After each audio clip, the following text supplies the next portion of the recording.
Ang pelikulang ito ay nakasentro sa lalaking nagngangalang Joe Doucette, isang lasinggero, perwisyo sa publiko, at sa pangkalahatan ay isang hindi kaaya-ayang tao. Taong 1993, hindi siya dumalo sa ika-3 taong kaarawan ng kanyang anak na babae at wala siyang kahit anong pagsisisi tungkol dito. Wala rin siyang pakialam na makita ang kanyang asawa o anak. Sa halip, mas pinili niyang pumunta sa isang business meeting kung saan nagpakita rin siya ng kawalang hiyaan sa pamamagitan ng panunuyo sa kasintahan ng kanyang kliyente. Sa kasamaang palad, tinanggihan siya ng babae at nadiskubre ng kanyang kliyente ang kanyang ginawa. It's just a misunderstanding. Sa madaling salita, hindi maganda ang naging pagtatapos ng gabi para kay Joe. Dahil sa nasaktan ng kanyang ego, gumala siya sa lansangan, lasing at nag-iisa. Napakadungis niyang nagsuka sa bangketa, at sa isang punto, napagdesisyonan niyang bumili ng mumunting laruan para sa kanyang anak mula sa tindero sa kalye. Matapos nito, pumunta siya sa paborito niyang bar na pagmamay-ari ng matagal na niyang kaibigan na si Chucky. Kinatok niya ang pinto at iginiit na papasukin siya para uminom, ngunit tumanggi si Chucky dahil sarado na ang bar. Dahil sa inis, umalis si Joe ngunit bigla siyang nakasalubong ng isang babae sa gitna ng kalsada, at dito nagsimulang magbago ang kanyang buhay.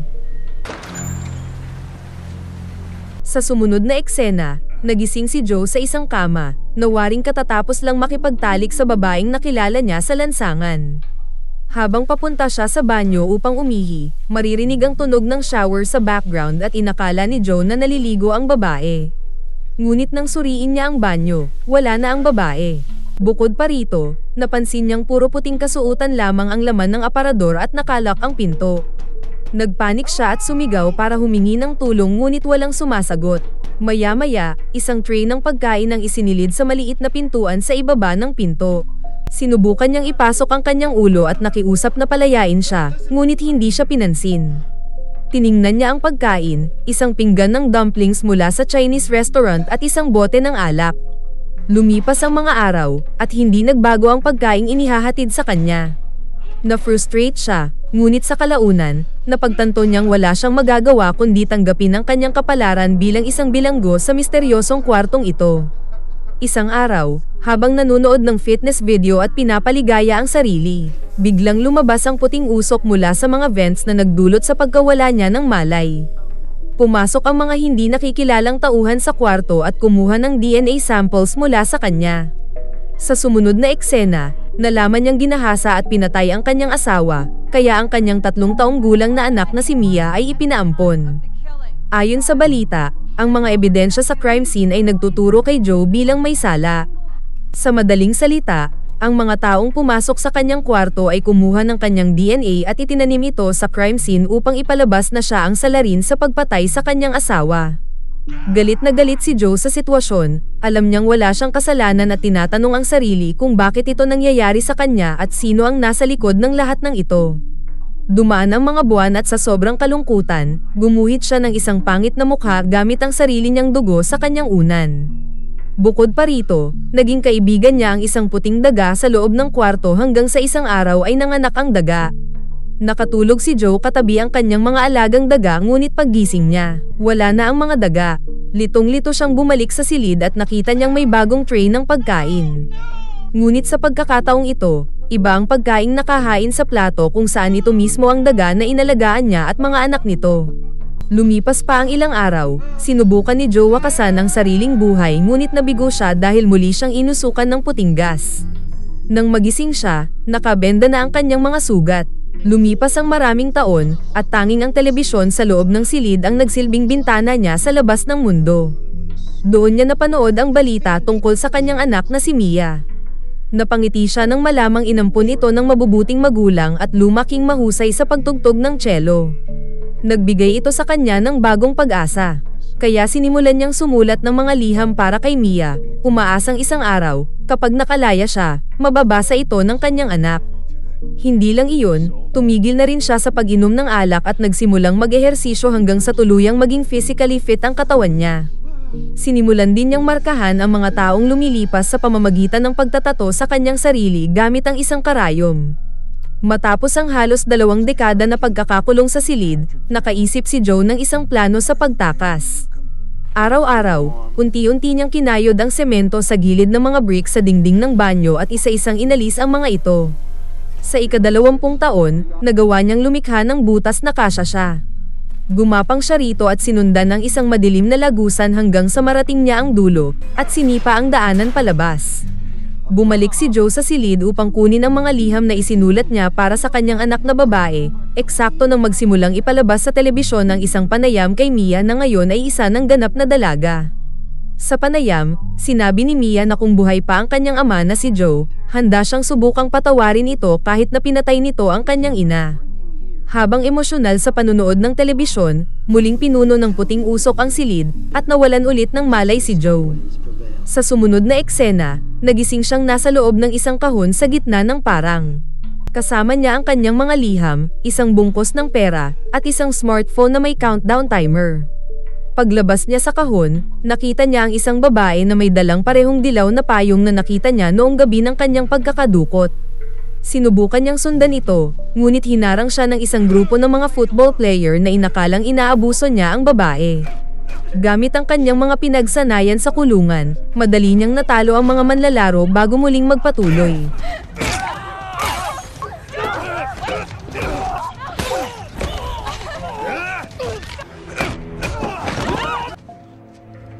Maya-maya, muli niyang nakita ang dilaw na payong sa gitna ng mga nakapila para sa isang mobile medical clinic, ngunit sa pagkakataong ito isang lalaki ang may hawak ng payong. Dahil sa naging eksena niya, lumapit sa kanya ang isang nurse na nagngangalang Marie at mahinahong tinanong kung ayos lang siya, sabay abot ng kanyang calling card. Ngunit binaliwala ito ni Joe at nagmadaling pumunta sa bahay ng kanyang matagal ng kaibigan, si Chucky. Matapos ang 20 taon ng pagkawala, ikinwento niya kay Chucky ang lahat ng nangyari sa kanya. Biglang tumunog ang kanyang telepono, at nang sagutin niya ito, nalaman nilang ang tumawag ay walang iba kundi ang lalaking nagkulong sa kanya sa loob ng 20 taon. Hinamon siya ng lalaki na hanapin ang kanyang anak na si Mia. Matapos ang tawag, hiniling ni Joe kay Chucky na tulungan siyang alamin kung sino ang may kagagawan ng kanyang pagkakabilanggo. Ngunit hindi ito madaling gawin, dahil napakaraming tao na galit sa kanya noon sa pag-aakala nila siya talaga ang pumatay sa kanyang asawa. Nagpuyat si Joe sa pananaliksik, hanggang sa kinabukasan, natuklasan siya ni Chucky na nakahandusay na sa sahig. Kinuha ni Chucky ang calling card ni Marie mula sa bulsa ni Joe. Sa sumunod na eksena, inalagaan ni Marie ang walang malay na si Joe, hanggang sa madiskubre niya ang mga liham nito at mapilitang basahin ng ilan dahil sa kanyang pagkamausisa. Dahil dito, nagalit si Joe at marahas na banawi ang mga liham mula sa kanya. Pinakalma siya ni Marie sa pagsasabing naniniwala siya sa kwento nito at handa siyang tumulong. Ngayon, kasama na ni Joe si Marie sa kanyang investigasyon upang matunton ang may sala sa kanyang pagkakakulong. Binisita nila ang isa sa mga dating kaaway ni Joe, ngunit natuklasan nilang matanda na ito at wala ng pag-iisip. Maya-maya, nakaisip si Joe ng ibang paraan. Sinubukan niyang kumain ng dumplings sa bawat Chinese restaurant na may pangalang Dragon, dahil ito lamang ang pagkain na ibinigay sa kanya sa loob ng 20 taon. Sa kalagitnaan ng paghahanap, nagpaalam si Marie dahil kailangan niyang pumasok sa trabaho. Nagpatuloy si Joe sa paghahanap mag-isa, hanggang sa tuluyan siyang nakumbinsi na natagpuan na niya ang tamang lugar. Napansin niya ang isang malaking takeaway order sa silid at sinundan ang kaina-hinalang lalaking kumuha nito.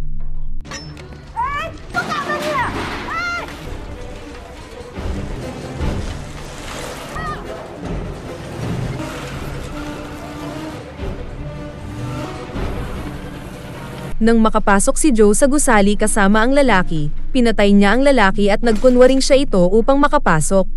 Matapos makalusot, agad niyang pinatay ang receptionist. Dito, natuklasan ni Joe na hindi lang pala siya ang kinulong. Sa katunayan, may daan-daang tao ang nakakulong sa mga silid na mukhang hotel. Hinuli ni Joe ang isang lalaking nagngangalang Cheney para tanungin, at pinahirapan ito sa pamamagitan ng paghiwa sa leeg niya. Hindi pinatawad ni Joe ang lalaki, kung saan binudburan niya ito ng asin sa sugat hanggang sa napaamin si Cheney. Inamin ni Cheney na hindi niya kilala ang kanyang employer, ngunit sinabi niyang pakinggan ni Joe ang isang audio recording. Sa recording, inutusan lamang ng employer si Cheney na ikulong si Joe sa loob ng 20 taon, nang hindi man lang ipinaliwanag ang dahilan. Habang nangyayari ito, natuklasan ng isang maton na patay na ang receptionist at tinawag ang iba pa niyang kasamahan.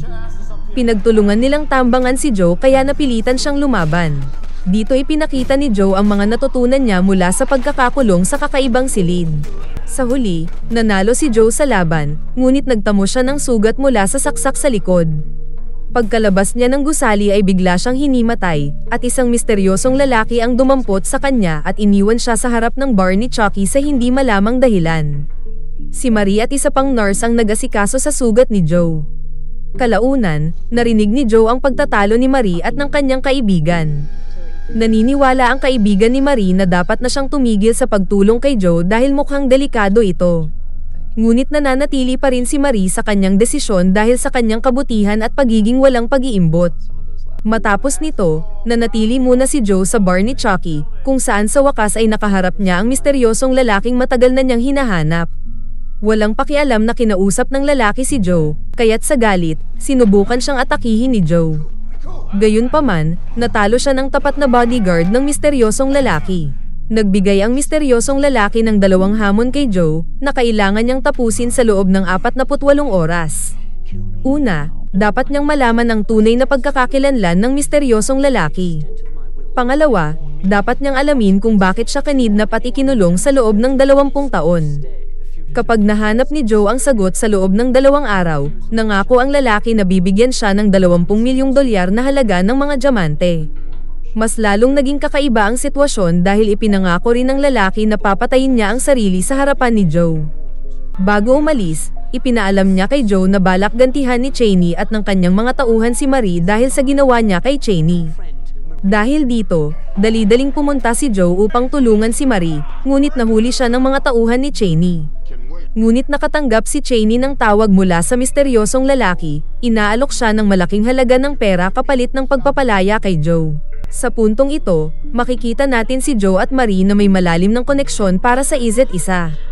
Pag-alis ng grupo ni Cheney, nakatanggap muli si Joe ng tawag mula sa misteryosong lalaki.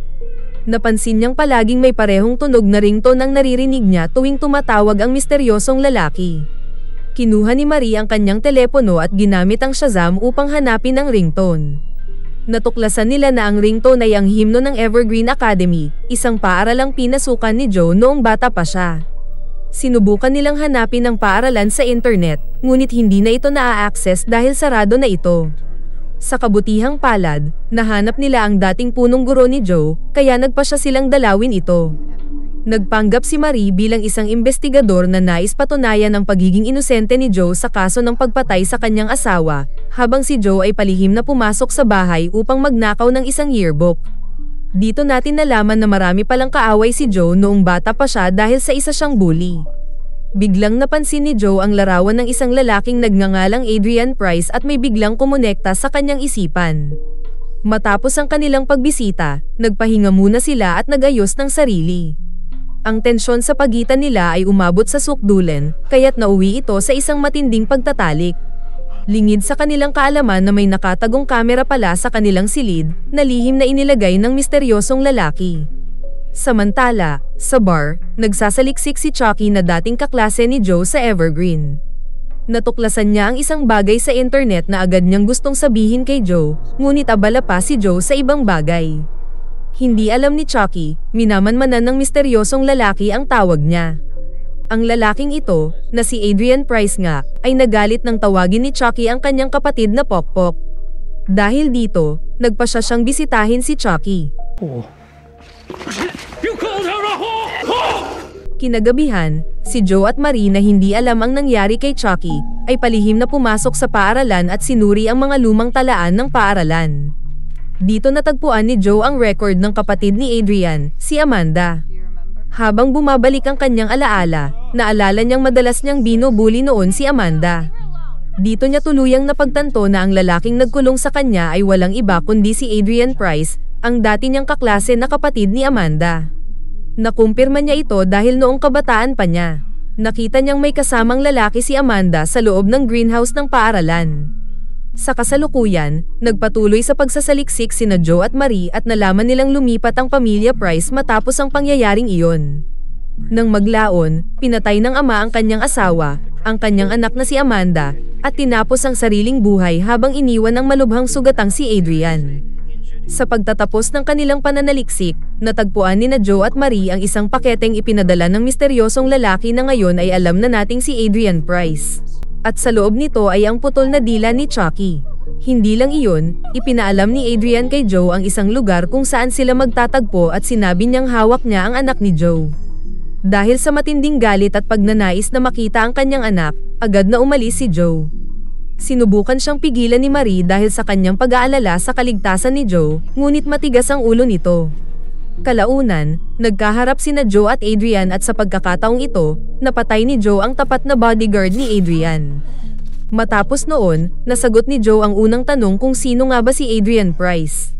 Dito natin natuklasan na ang mga ginawa ni Joe noong nakaraan ay nagdulot ng mas malalang trahedya kaysa sa simpleng pagkasira ng kumpiyansa sa sarili ni Amanda Price, ang kapatid ni Adrian. Noong kabataan ni Joe, sa pagiging padalos-dalos niya, ipinamalita niya sa lahat ang kanyang nakita sa loob ng greenhouse.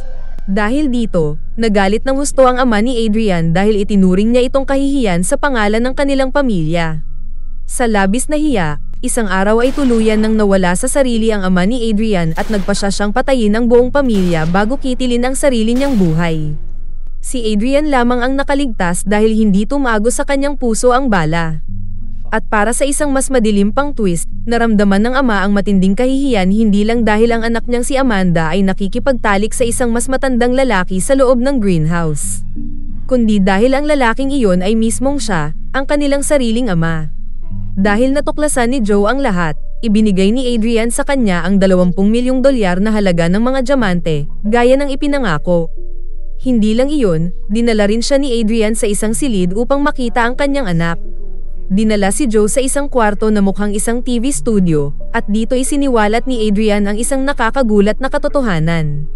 Ang palabas sa TV na pinanood ni Joe sa loob ng maraming taon, kung saan ina-update siya tungkol sa kanyang anak ay isang peke lamang.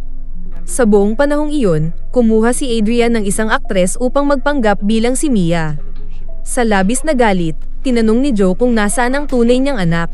Dito, sinagot siya ni Adrian na pagkatapos niyang patayin ang asawa ni Joe, ginawa niya ang lahat upang palitan ang pagkakakilanlan ni Mia, kasama na rito ang pagpapalit ng kanyang pangalan bilang Marie. Well, tama ang narinig mo. Si Marie, ang nurse, ay ang tunay na anak ni Joe.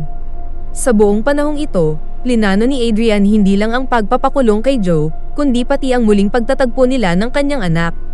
Sinigurado niyang magkakasama sila, magkakaroon ng ugnayan, at sa huli ay magmamahalan sa paraang hindi nila dapat ginawa upang maramdaman ni Joe ang parehong sakit na dinanas ng pamilya ni Adrian lalo na ang kanyang kapatid. Sa labis na pagkasuklam at puot sa sarili, nawala na kay Joe ang kagustuhang patayin si Adrian. Tinupad din naman ni Adrian Price ang kanyang pangako kay Joe. Dahil patay na ang buong pamilya niya at natupad na ang kanyang paghihiganti, kinitil niya ang sariling buhay sa harap mismo ni Joe.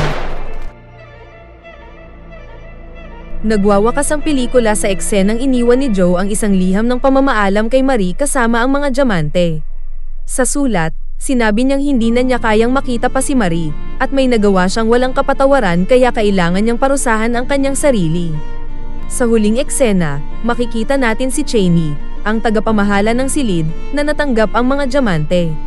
Samantalang si Joe, sa kanyang sariling pagpapasya, ay bumalik sa parehong silid kung saan siya ikinulong sa loob ng 20 taon.